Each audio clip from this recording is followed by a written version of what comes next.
Bienvenidos a este conversatorio sobre José Luis Borges. Estamos aquí Manuel Uribe, que va a ser el moderador, Eduardo de la Hoz y mi persona, Alfredo Jiménez, que vamos a ser los panelistas. Quiero aclarar que ni Eduardo ni yo somos especialistas en Borges, somos lectores de Borges. Nuestro propósito principal hoy es, generar el suficiente interés por parte de los asistentes para que se animen a leer a Borges, que es un autor del cual se habla mucho, pero se lee muy poco. Entonces le doy la palabra a Manuel, que es el moderador. Bueno, en primer lugar yo tengo el gusto de presentar a Alfredo Jiménez y a Eduardo de la Hoz, grandes conocedores de la vida y de la obra de José Luis Borges.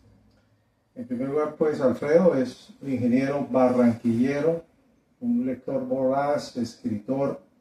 En los últimos años ha escrito varios libros, Cotorradas, Cavilaciones, Confieso que he leído, Cartas a mi madre y La alegría de leer.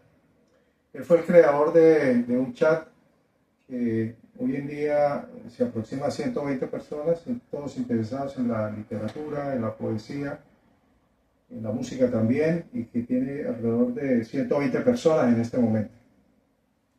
Eduardo de la Hoz es también barranquillero, es un ingeniero igualmente. Ha compartido su pasión por la literatura y la ciencia con estudiantes de Barranquilla y el Atlántico mediante talleres de lectura y podcasts para lectores jóvenes. Ha escrito también en medios digitales como Contexto y la revista Vericuetos. Se define a sí mismo como un lector meticuloso e irredento. Muy bien, entonces vamos a empezar nuestro conversatorio. Vamos a empezar en primer lugar. Yo quiero preguntarles a ambos la pregunta importante en este inicio es ¿cómo llegaron ustedes a la obra de Borges? ¿Cómo fue su primera lectura? ¿Qué libro leyeron? En fin, ¿cómo fue el abordaje primario a la obra de Borges? Alfredo. Bueno, gracias, Manuel. Mi primer contacto con la obra de Borges fue hace muchos años. Compré un libro donde estaba su prosa completa del Círculo de Lectores y debo confesar que no fue amor a primera vista. Me sentí realmente abrumado porque Borges se regodeaba en citas sobre poetas imaginarios, sagas irlandesas. Hablaba con tranquilidad el 2 de enero de 1235 y lo decía de una forma que uno le quedaban dudas sobre su autenticidad. Me tomó un tiempo darme cuenta de que realmente eran artimañas de un escritor avesado que le encantaba jugar con el lector. Años después tuve el contacto con su poesía y ahí sí me enganchó del todo.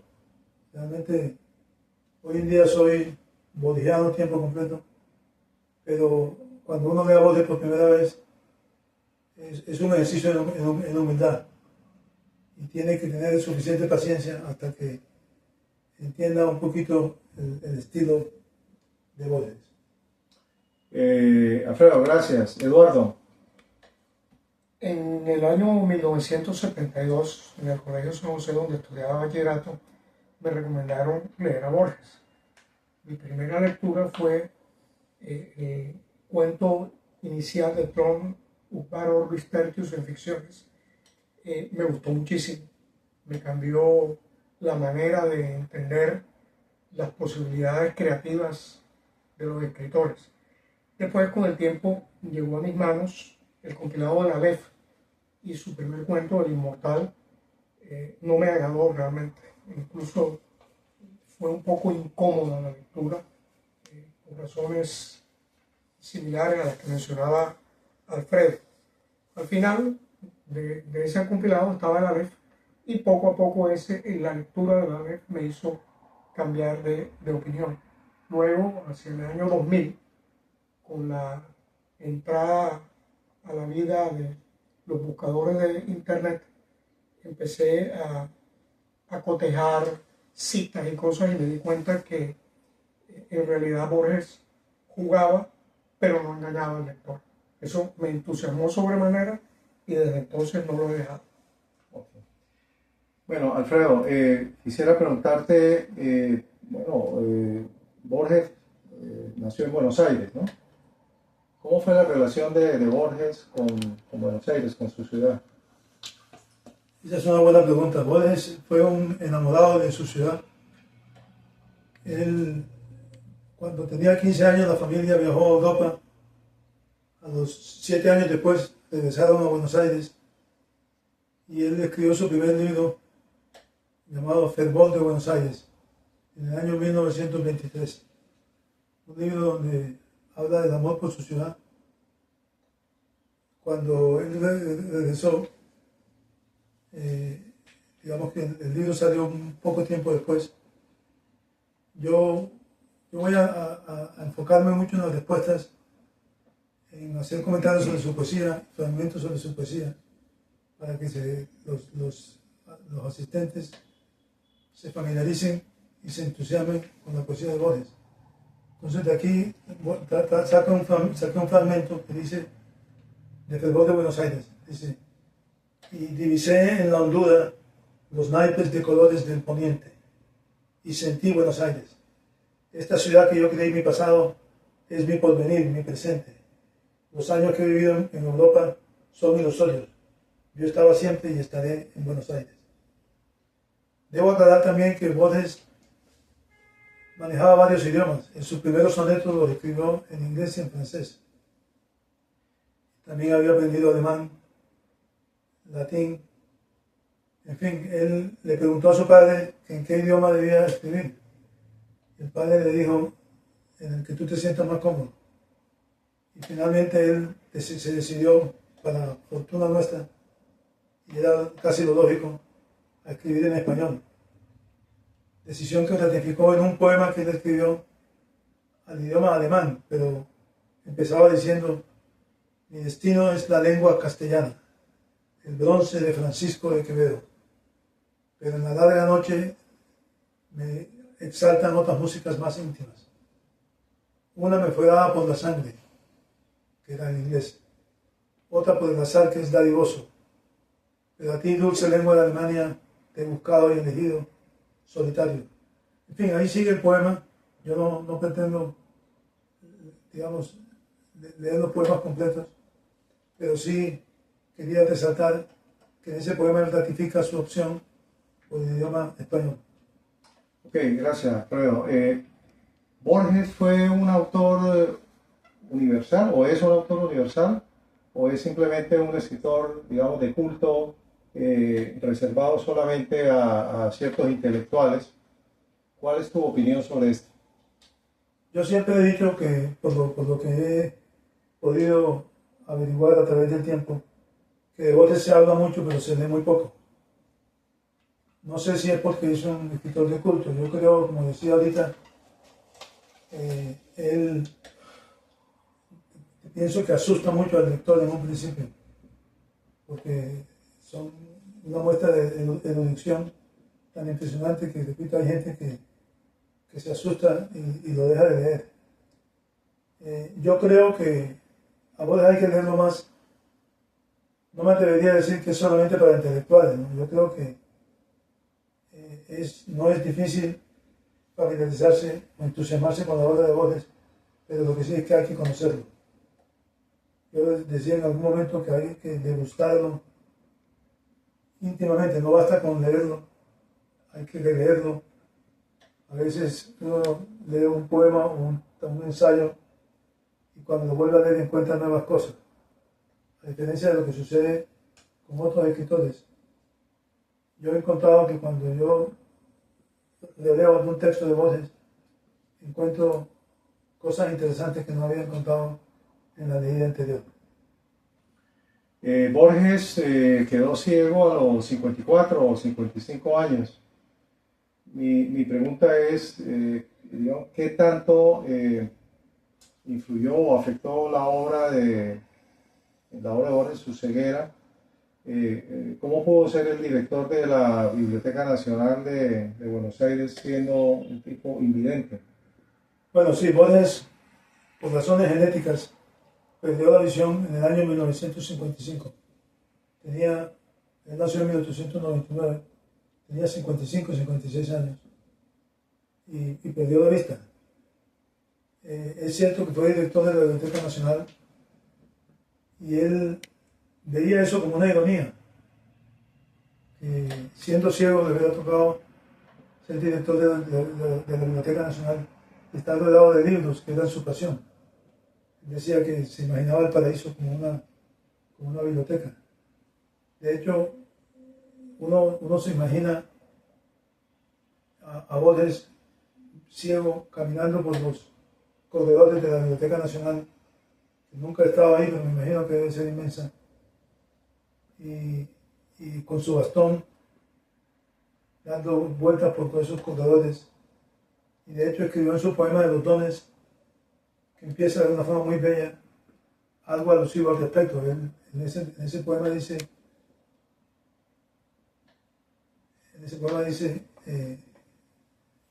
nadie rebaje a lágrima o reproche esta declaración de la maestría de Dios, que con magnífica ironía me dio a la vez los libros y la noche. De esta ciudad de libros hizo dueños a unos ojos sin luz, que solo pueden leer en la biblioteca de los sueños. Y terminaba el poema diciendo, en la penumbra hueca exploro como el báculo indeciso, yo que me imaginaba el paraíso como si fuera una biblioteca. Entonces, difícil decir, yo siento que no fue una persona frustrada por su ceguera. En los poemas que hace alusión a ella no se detecta que estuviera deprimido o frustrado por su ceguera. De hecho, en algunos de los libros que escribió, cuando le dieron el libro para que lo leyera antes de que saliera publicado, él mismo dijo que notaba con desagrado que al leer esas pruebas, que en el prólogo había un tono plañidero que no se compaginaba con lo que él pensaba sobre la ceguera en la vida real. Porque él decía que si bien la ceguera era una clausura, también al mismo tiempo era una liberación. Gracias. Eduardo, ¿qué clase de escritor es Borges? Yo sé que tú has sido un estudioso grande pues, de la obra de Borges y en particular en algunas obras específicas, en algunos cuentos de Borges. A partir de ese análisis que has hecho sobre la obra de Borges, o sea, ¿cómo podemos ver la obra de Borges? ¿Qué clase de escritor es o era Borges? En mi opinión y a través de la literatura en prosa, a diferencia de Alfredo, yo soy sobre todo un lector de prosa, yo he terminado por entender que Borges, ante todo, era un lector. Leía todo lo que pasaba por sus manos, leía muchos idiomas y tenía un gusto muy especial por clásicos como la Ilíada, como la Odisea, la Divina Comedia, las Mil y una Noches, que apasionaba. Y él, a lo largo de su escritura, deja rasgos de su autobiografía de lector. Entonces, leer a Borges significa entender que él es un lector. Si entendemos que es un lector, tal vez no lo encontremos tan complicado. Como ejemplo pienso en El Inmortal, que es un relato, el que mencioné que no me había gustado cuando leí el compilado de Aleph y al que he vuelto con frecuencia. En ese relato, que fue originalmente publicado como Los Inmortales en 1947, hay un tránsito a un cambio de nombre 1949, se publica como El Inmortal. Eso da una alerta. Y en el corpus del relato, él mismo dice, a manera de un crítico ficticio del propio relato, que allí el lector lo va a encontrar un poco raro porque se narra la historia de varias personas. Tal vez esa fue la razón primaria por la que regresé al relato. Bueno, he terminado de leerlo y ¿dónde están las varias personas? No las veo. ¿Qué perdí? Al regresar, empecé a notar todas sus alusiones de lector, por ejemplo, a Joseph Cartaphilus, que él lo menciona en el puro arranque de la narración, a Platón y su idea de la transmigración de almas, que la menciona incluso en el epígrafe, pero lo menciona en inglés, entonces a veces pasamos de largo. Joseph Cartaphilus era exactamente un inmortal, había sido de alguna manera maldecido con una vida muy larga y una vida muy particular. Al llegar a los 30 años, Jesús, que se sintió ofendido por algo que la tradición dice que le dijo camino al Gólgota, le dijo: Joseph, yo iré rápido al Gólgota, pero tú me esperarás hasta mi segundo regreso. Entonces el Señor llegaba a los 100 años, con todo el deterioro de facultades intelectuales que eso significaba, y volvía a tener 30. La tradición no explica si era en otro cuerpo o cómo era el asunto, pero la transmigración de Platón sí lo dice. En esos primeros párrafos, en esas primeras líneas, él menciona a la Ilíada de Pope. Pope hizo una traducción al inglés, era un poeta que en 1715 se hizo famoso por su poesía muy elegante, y tradujo la Ilíada sin saber griego. Y en esa Ilíada de Pope, no de Homero, hay una biografía de Homero, cuando en la narración del Inmortal nos dicen que Cartaphilus nació en Esmirna y murió en la isla de Ios. Pues básicamente nos están diciendo que Joseph Cartaphilus era Homero. De manera que solo ya en el arranque, si uno lee meticulosamente, con cuidado, y capta las alusiones que Borges hace, uno va a entender el relato. Si no, pasa de largo y es un relato de fantasía, bien escrito, abrumador, como dice Alfredo, pero no capta la esencia de la cosa. Si uno hace los cálculos, uno encuentra que entre el año 880 a.C., que es la fecha que se fija el nacimiento de Homero, y el año 1927 en que muere Cartaphilus, hay 40 vidas. Y a lo largo de todo el Inmortal, todas y cada una de esas vidas las podemos notar. Era la vida de alguien que sabía hablar un español que se hablaba en Tesalónica, así que por tanto debió haber sido judío. Era una persona que había escrito un cuento que alguna vez a posteriori llegó a las 1001 noches, que tanto fascinaba a Borges, así que fue árabe del Cairo, y también hizo algunos de los recorridos que la tradición dijo que había hecho el propio judío errante.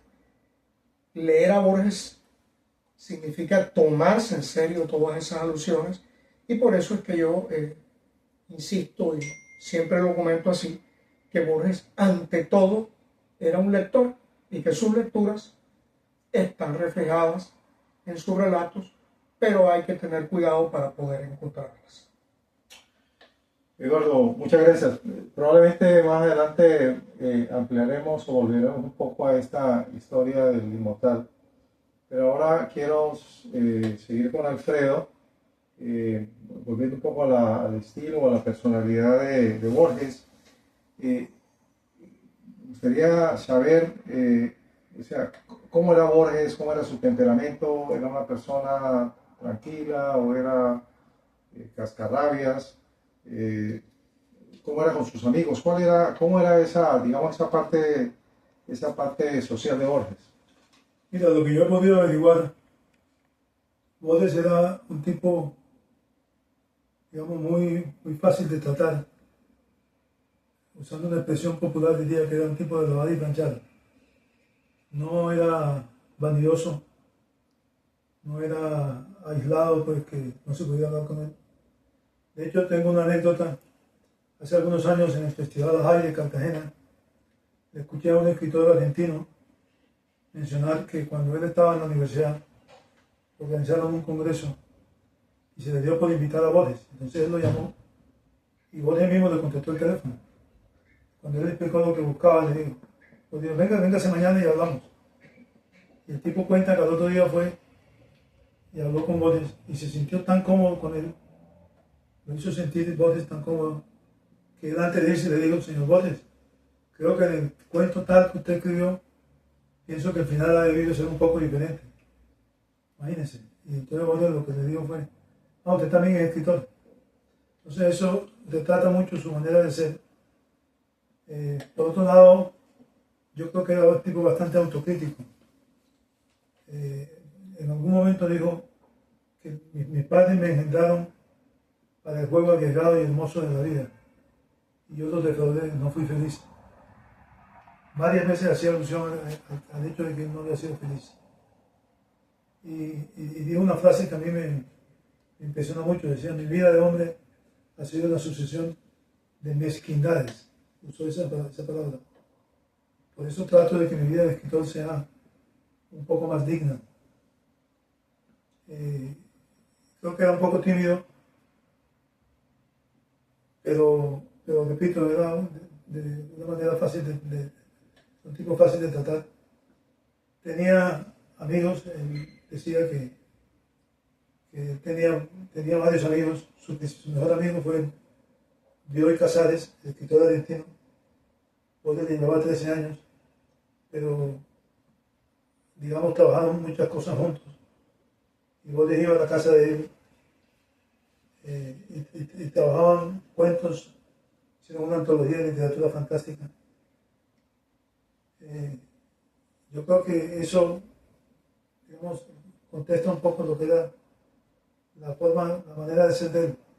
Ahora, su obra, yo diría que él mismo opinaba que no era fácil encasillarla en cualquiera de las estéticas o escuelas literarias que existían. Él decía que era muy difícil.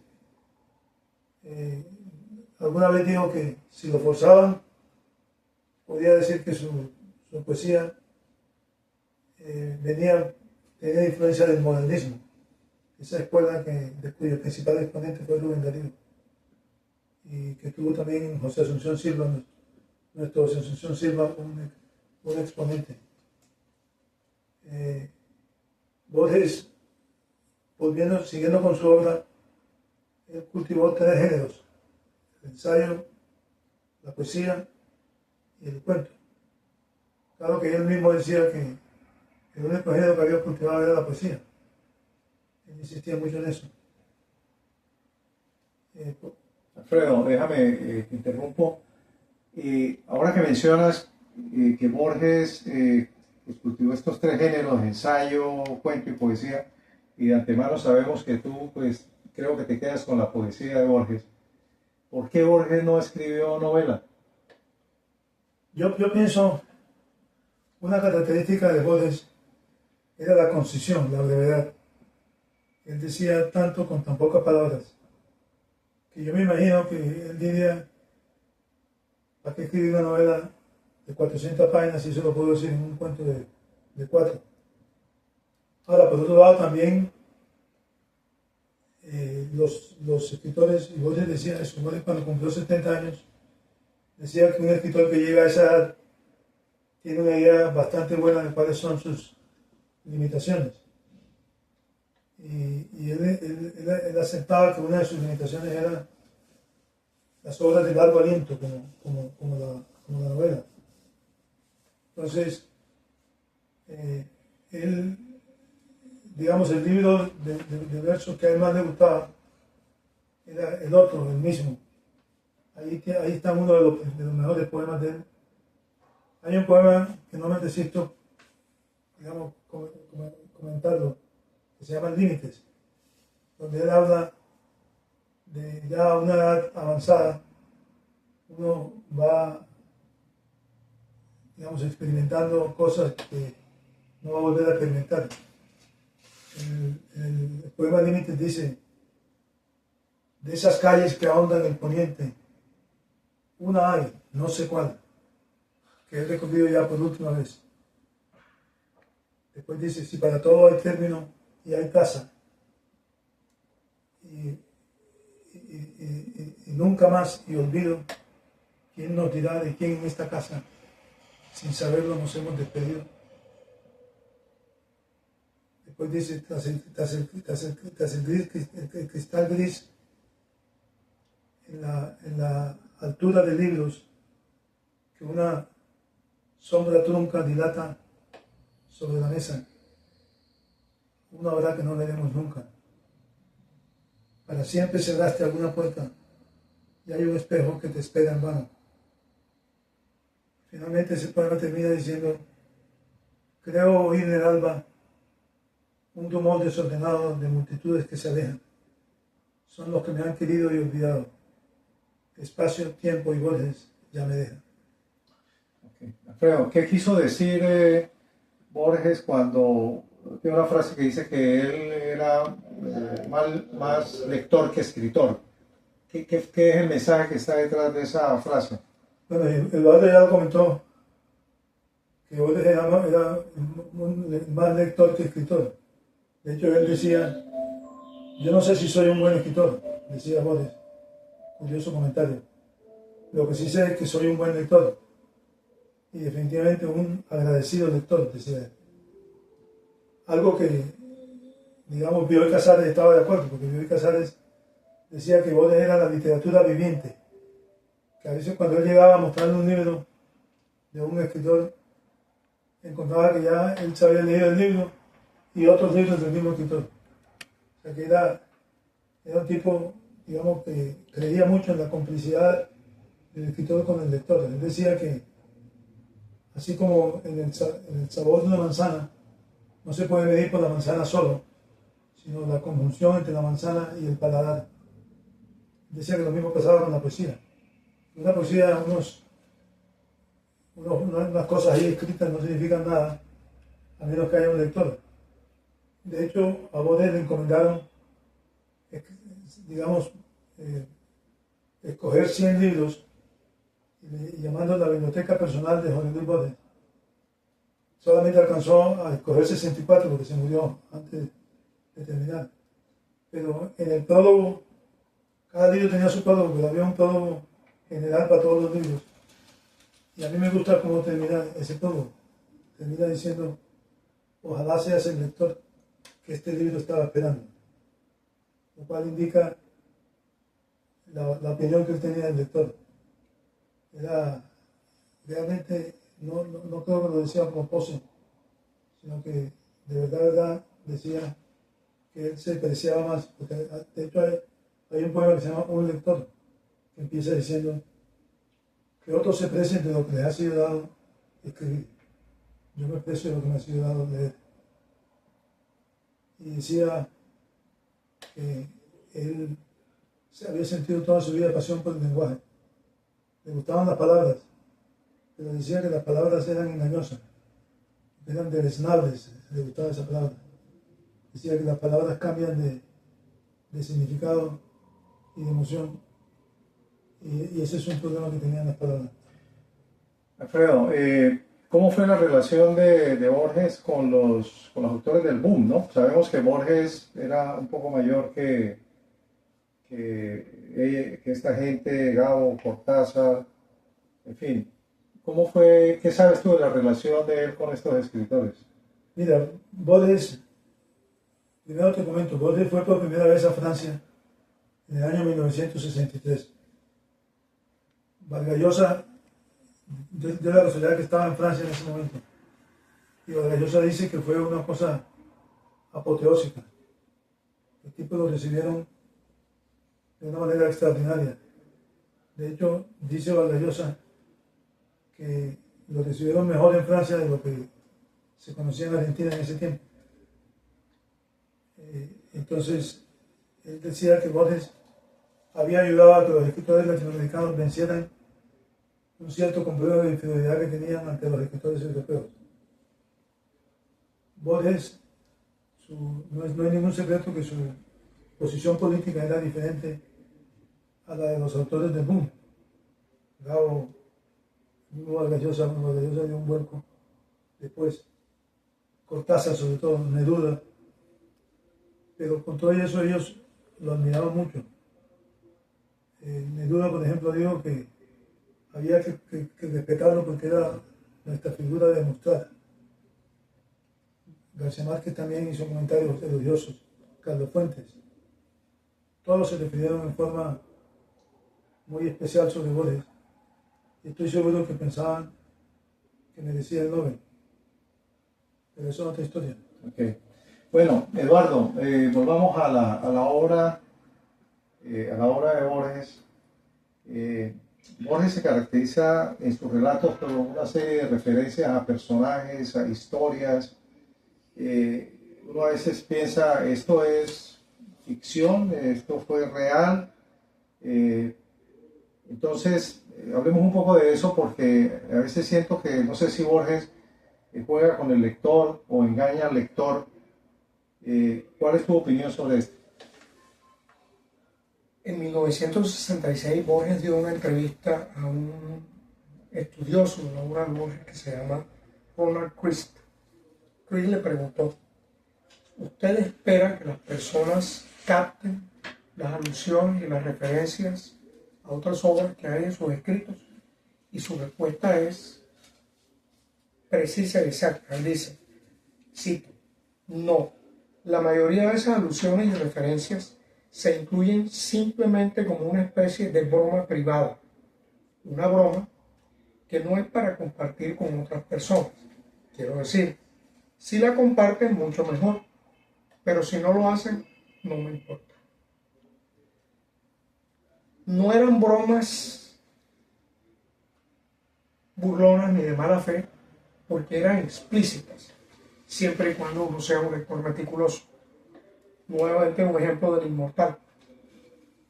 El Inmortal se escribió en 1947 y al final del texto hay una postdata que dice postdata de 1950. Y en esa postdata hay una crítica al propio relato del Inmortal, citando una obra que se llama A Coat of Many Colors, Manchester, 1948. Un lector de 1947 es obvio que va a notar que esas obras son ficticias.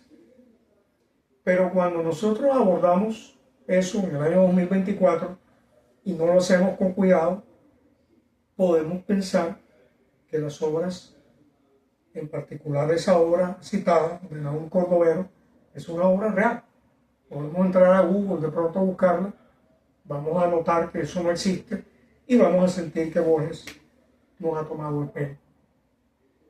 En términos generales, yo he llamado a eso palabras prestadas en mi artículo de este año para Vericuetos, el que menciona cuáles son los sabores y colores en que vienen sus citas.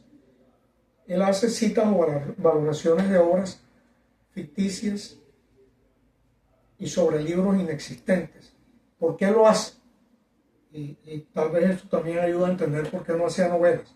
En el prólogo de Ficciones él escribió lo siguiente, preciso, dice: desvarío laborioso y empobrecedor componer vastos libros, explayar en 500 páginas una idea cuya perfecta exposición oral cabe en pocos minutos. Mejor procedimiento es simular que esos libros ya existen y ofrecer un resumen o un comentario. Yo, más inepto, más haragán, he preferido escribir notas sobre libros imaginarios. Pero cuando lo hace, hay una advertencia que le permite al lector saber eso.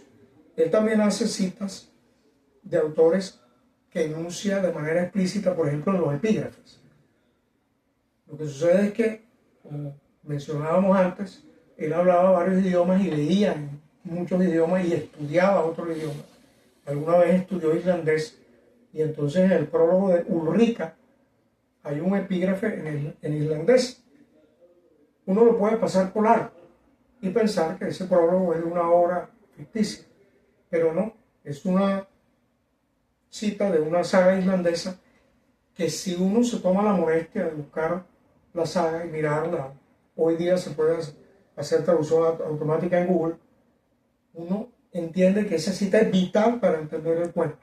Si no, ese relato de Ulrica, que es el único relato de amor en que el protagonista de la novela, que es él, tiene un encuentro íntimo con alguien que parece un fantasma, la historia queda sin ser completamente clara. Los epígrafes tienen ese sentido. Él también hace alusiones tácitas. Hace poco, tal vez un par de semanas, revisando algo para este encuentro, encontré en El Inmortal una alusión directa a la Divina Comedia, el último viaje de Ulises. Se menciona en El Inmortal, uno pasa de largo, pero si uno de pronto recuerda que en el prólogo de la Divina Comedia que Borges escribió, hablaban de eso, y uno va y mira, encuentra que le dedica un segmento completo al último viaje de Ulises, tal como está mencionado por Dante Alighieri. Entonces, ese es el sentido en que yo he mencionado a los amigos que yo soy un lector meticuloso. Borges escribe unas especies de laberintos, unas especies de adivinanzas, y a mí esas adivinanzas, esos laberintos me gustan. Voy y las miro.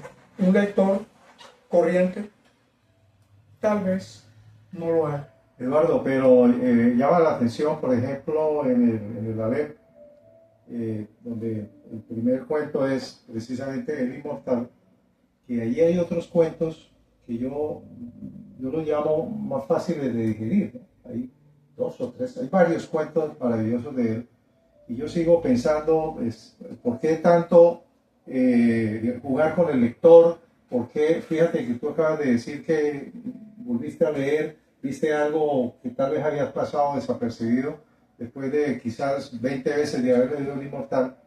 Entonces me parece significativo, digamos, ese contraste en su escritura, ¿no? En comparación con otros cuentos cuyo desenlace es sencillo y fácil de entender.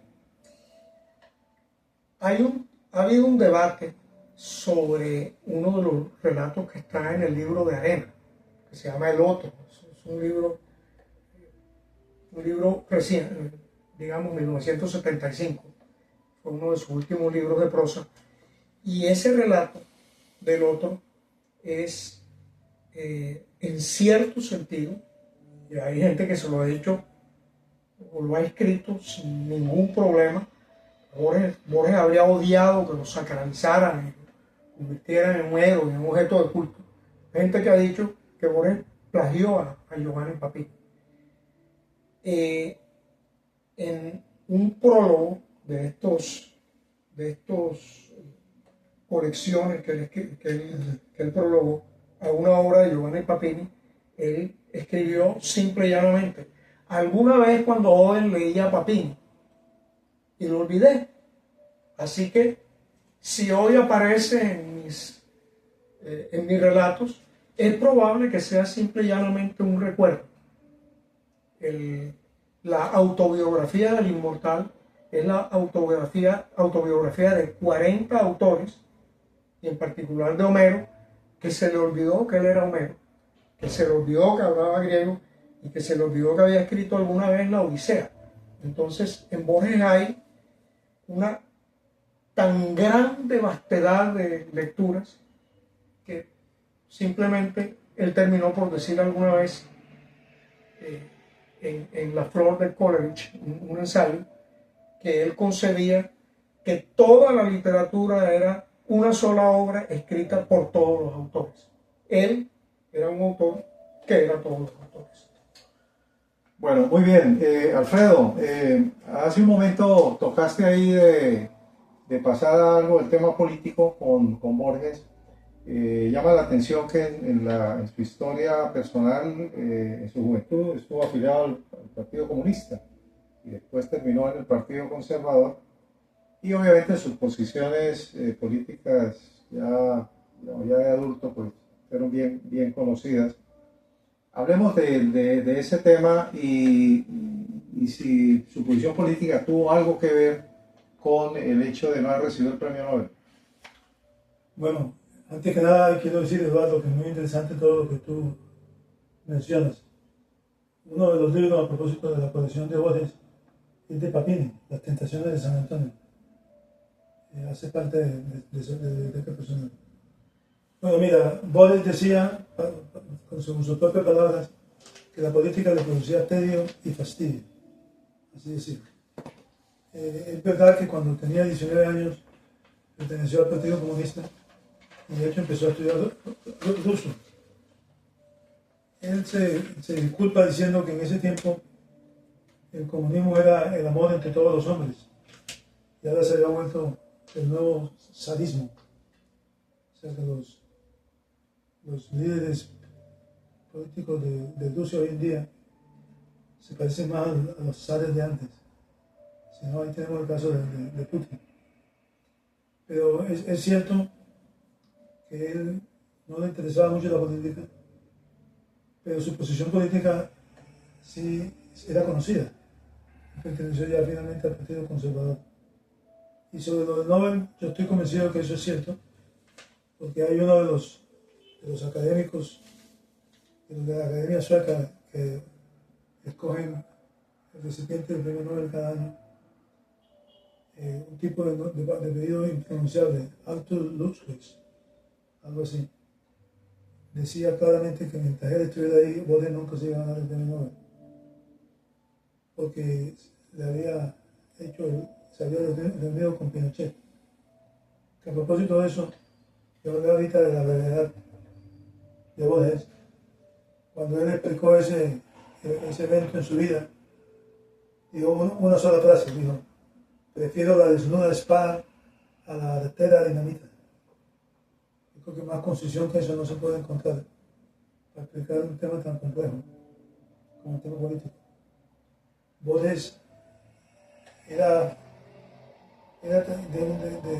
digamos, tan independiente intelectualmente que no estaba de acuerdo con el fascismo, con el comunismo, en su propio país con el peronismo.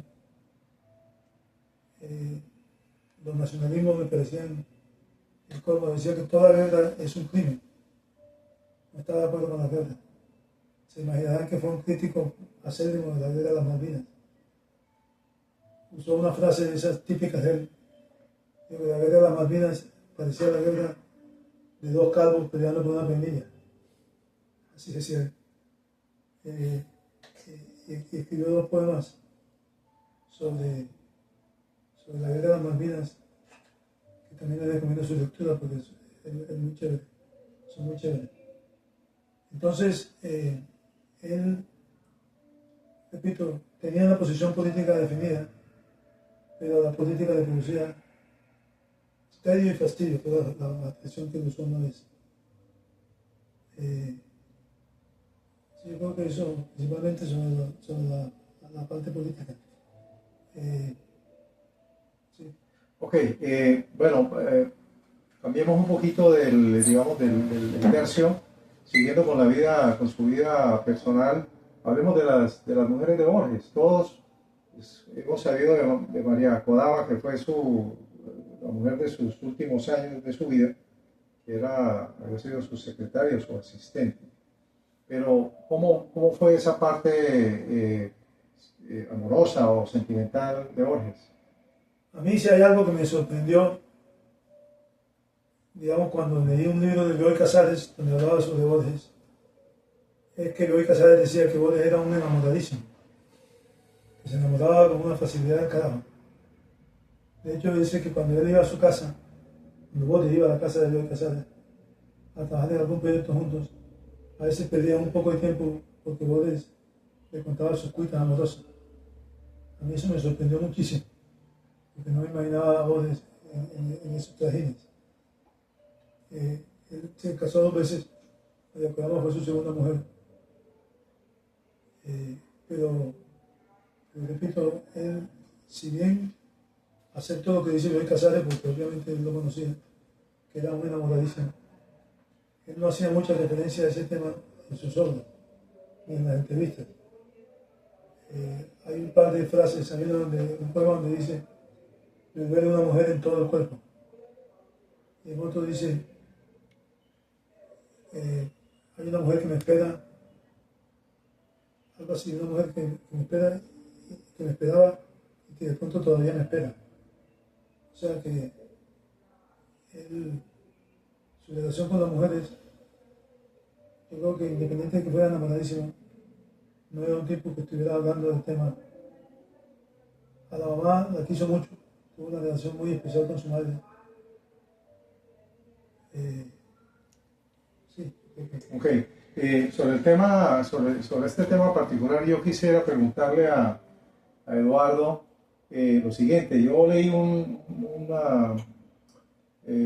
artículo tuyo, una columna tuya, sobre el tema amoroso, digamos, en la vida o en la obra de Borges, y que me llamó particularmente la atención. Me gustaría que me explicaras un poquito más sobre ese enfoque o esa perspectiva que tú tienes sobre la vida amorosa de Borges.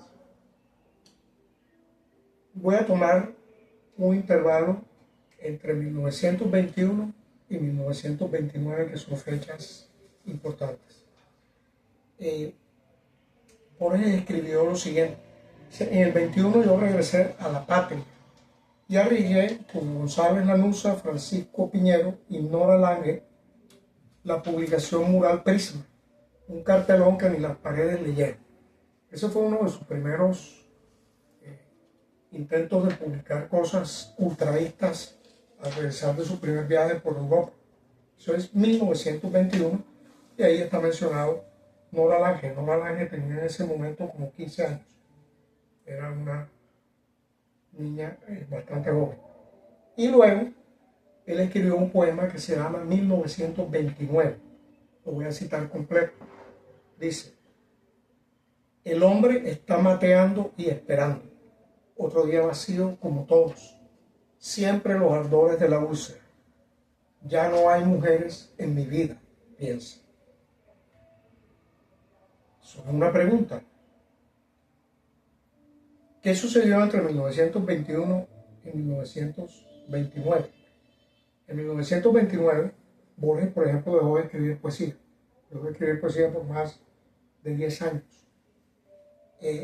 Lo que he podido ver, y es un poco el sentido del artículo que mencionas, es que más que los comentarios de los amigos, más que los comentarios de sus biógrafos, más que el comentario de Bioy Casares, en la propia obra de Borges aparece una figura.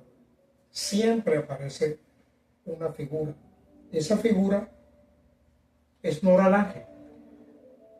Él escribió, por ejemplo, en una reseña aceptando las poesías de un señor Adriano del Valle, que no sé quién es, le dijo: tu poema se publicará en el segundo número de Proa. Allí hay algunos fervorosos poetas nuevos, entre los cuales descuella la 18esca Nora Lange.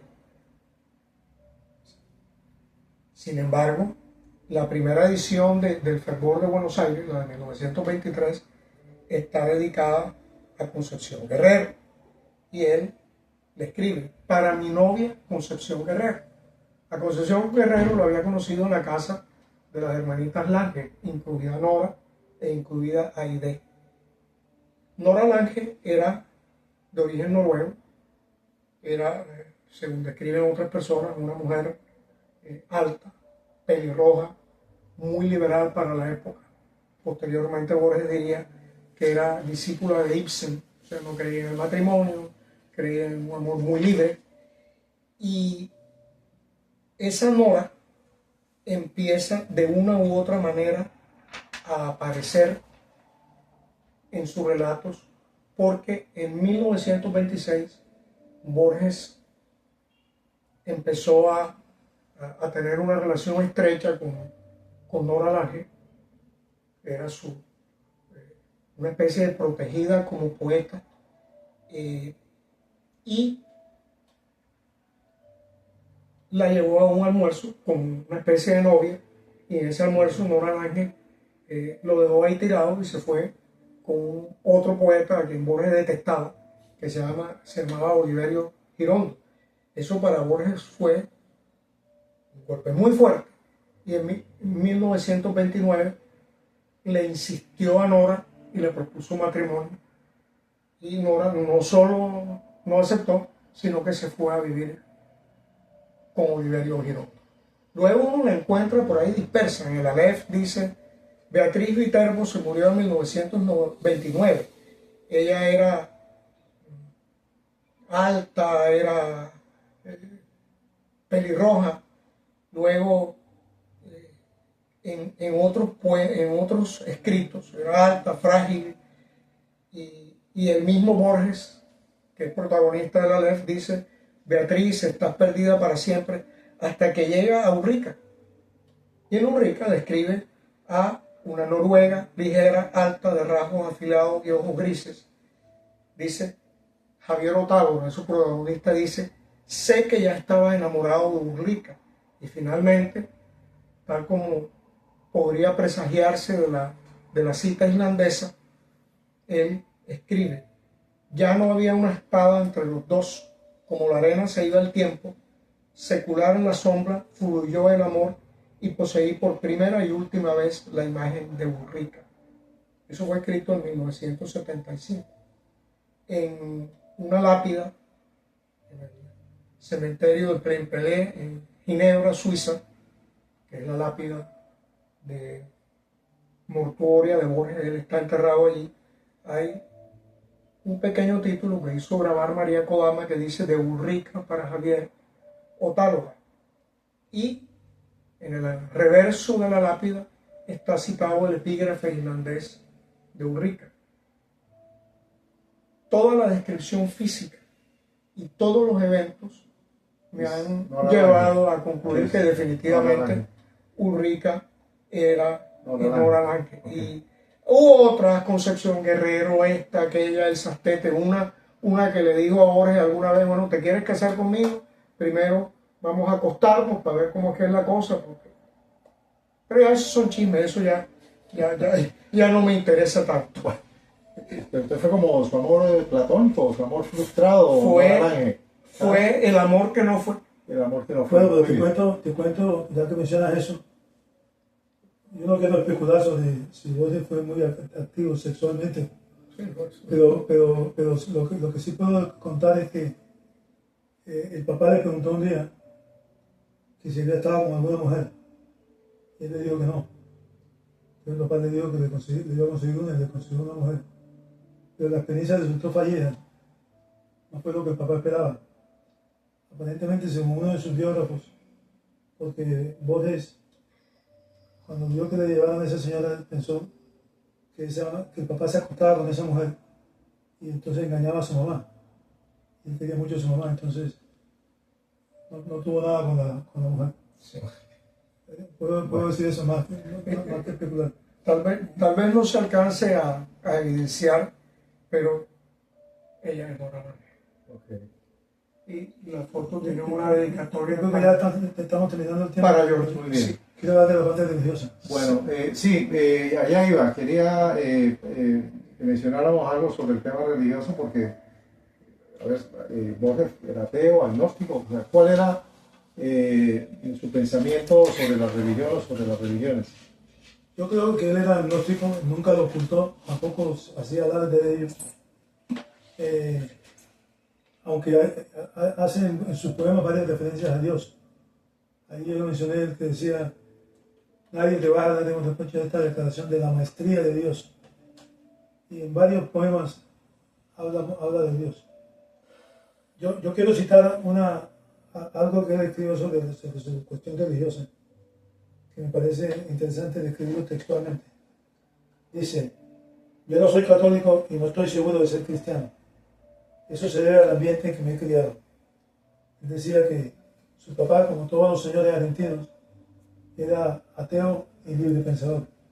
Su mamá, como todas las señoras argentinas, era católica.